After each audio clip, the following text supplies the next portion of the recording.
Freight fraud in trucking has become all too common. How fleets can avoid it.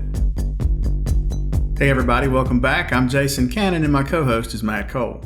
Freight fraud has exploded in the 2020s, with the American Trucking Associations reporting a 1,500% increase in strategic theft, using deceptive tactics like ID theft, phishing, and more to steal freight since 2021. ATA also reported in June that freight fraud costs the American economy up to $35 billion a year. So what can fleets do to slow those trends down? 3PL Trinity Logistics has put together a guide to help carriers avoid becoming a victim.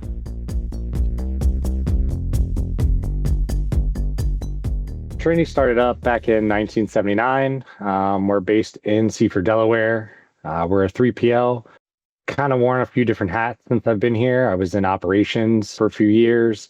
I handled about a year or so in the compliance realm. And then as of most recently, I am in our pricing and procurement division. So I deal with a little bit of everything, a lot of experience dealing with carriers and the prevention, unfortunately, of the growing fraud issues in the industry. Freight fraud has definitely gotten really serious over the last couple of years. It's no longer a few bad actors as it used to be. It's almost industrialized now. So we're seeing these large-scale fraud rings that are utilizing anything from fake documents or spoofed identities, fake load board postings due to phishing scams. We're also seeing carriers that are purchasing MC numbers that have a good reputation, that they're, because of hard times or low freight volumes, are going out of business, and they're selling off to these fraudsters, which is kind of giving them a little bit of an edge as people are like, oh, I've worked with that carrier before. It's not just new carriers, it's experienced carriers and brokers alike that are being targeted every day. The losses are exponential. It's widespread and it's only growing faster. And it's definitely one of the biggest operational threats in transportation right now. One of the things that we've done at Trinity to kind of help combat it with our carriers, we built a verification tool that's available on our website where carriers can actually go in and enter their load number and enter their MC number in, and it will tell them if it's a verified load that Trinity has them booked on, just in case a fraudster that may have, arbitrarily posted falsely under our name on a load board. With their experience in the freight market, James and the Trinity team created a guide for carriers based on ways that they have seen freight stolen through fraudulent tactics. So we created the guide because the data that we were seeing on the rise of freight fraud was alarming. The fraud rates are rising. Everyone in the industry is being affected in some way or another, and the scams are getting more complex than they have been in the past, with the inclusion of identity theft and spoofed documents and all types of other digital deception. So the useful advice we kind of felt wasn't cutting it anymore, and the carriers needed something real and tactical in their back pocket. So our goal with this guide is to help carriers to stop reacting to fraud after it's already happened to them, and instead be able to prevent it before it starts. And we just kind of wanted to have something clear and practical, like a form of a checklist that can help them to protect themselves and protect their businesses. James says fraudsters have gotten really good at making themselves look legit, and with freight marketplaces being largely digital, it's easier for thieves to find a victim.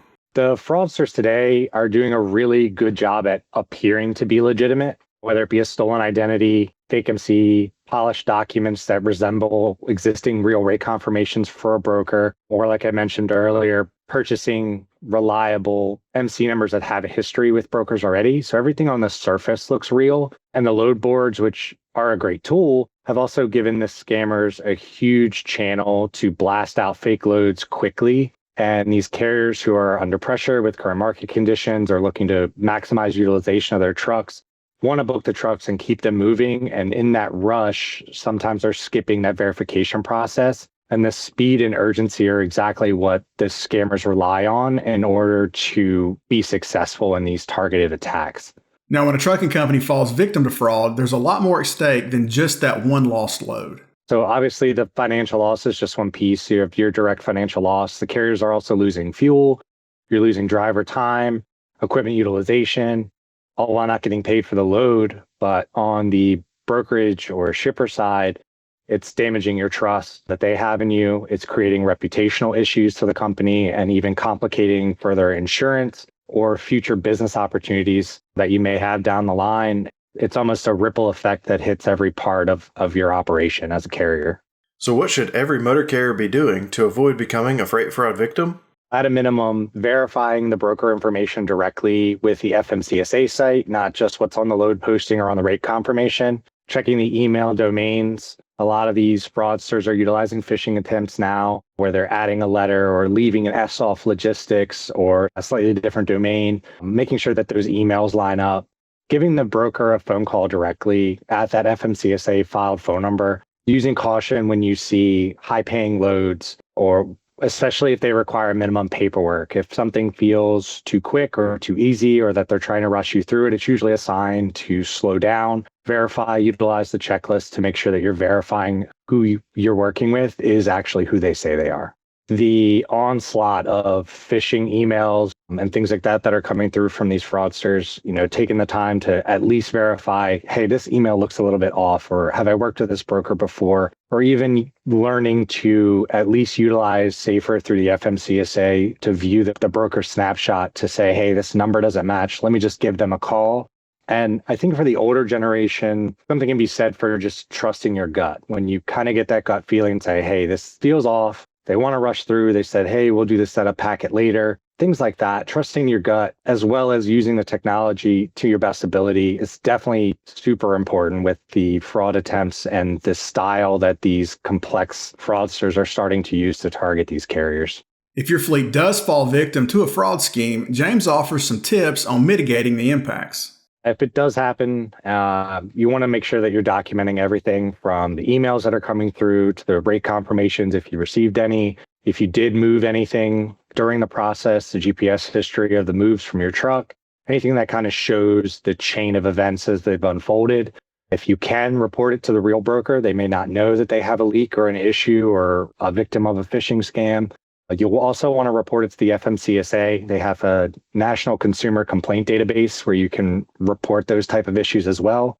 If it came from a load board, most of these load boards have a fraud team. You'll want to report it to them as well so they can help shut it down to keep anybody else from falling victim. And truck drivers talk. They talk to each other. They're at shippers. They're at truck stops all the time. Talk to other carriers. Let other truck drivers know what's happening. Staying quiet only helps the fraudsters, while speaking up helps the entire industry. You can help protect other people from falling victim to that same attack. Building relationships with the brokers and shippers you work with is also invaluable when it comes to fighting fraud.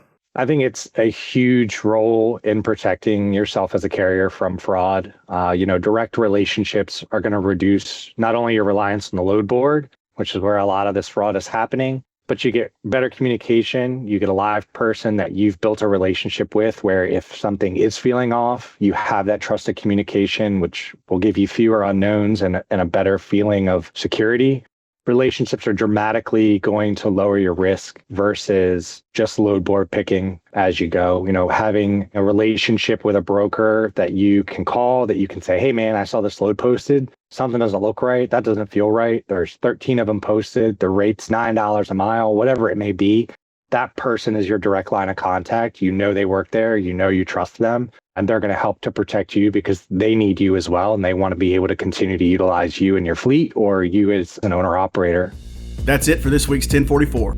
You can read more on ccjdigital.com. While you're there, sign up for our newsletter and stay up to date on the latest in trucking industry news and trends. If you have any questions or feedback, please let us know in the comments below. Don't forget to subscribe and hit the bell for notifications so you can catch us again next week.